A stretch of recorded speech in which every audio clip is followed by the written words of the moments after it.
Приветствую вас, друзья, на нашем канале. Громко заявленная правительством Шольца модернизация Бундесвера терпит провал из-за послушного следования антироссийской и проукраинской политики, которая порождает крупные проблемы для германской военной промышленной отрасли и вооруженных сил страны.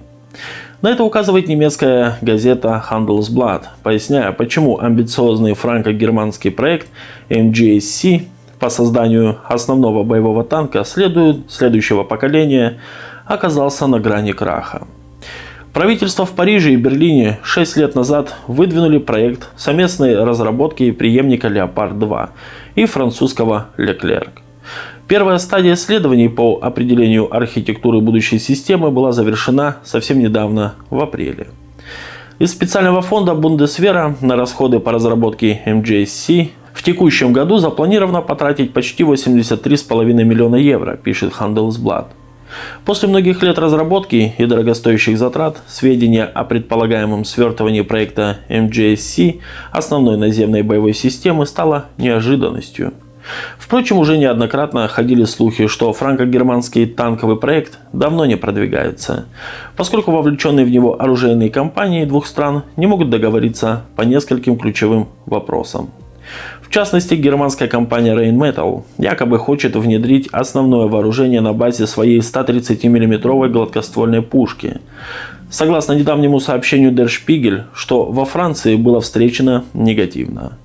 Германская сторона также считает, что Париж слишком медленно продвигается в совместной разработке нового танка, намереваясь принять его на вооружение не раньше 2040 года.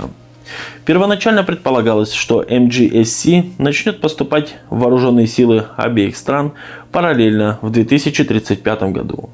Теперь сомнения в жизнеспособности проекта MGSC возросли, получив подкрепление от высших кругов военно-политического руководства.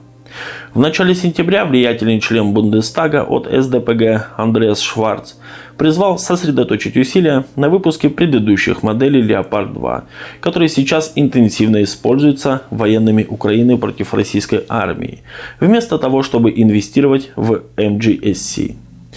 Как распорядитель оборонного бюджета Бундесвера я могу только сказать: Лео-2 – проверенная конструкция. Ее надо развивать и инвестировать. Экономит время, деньги и нервы.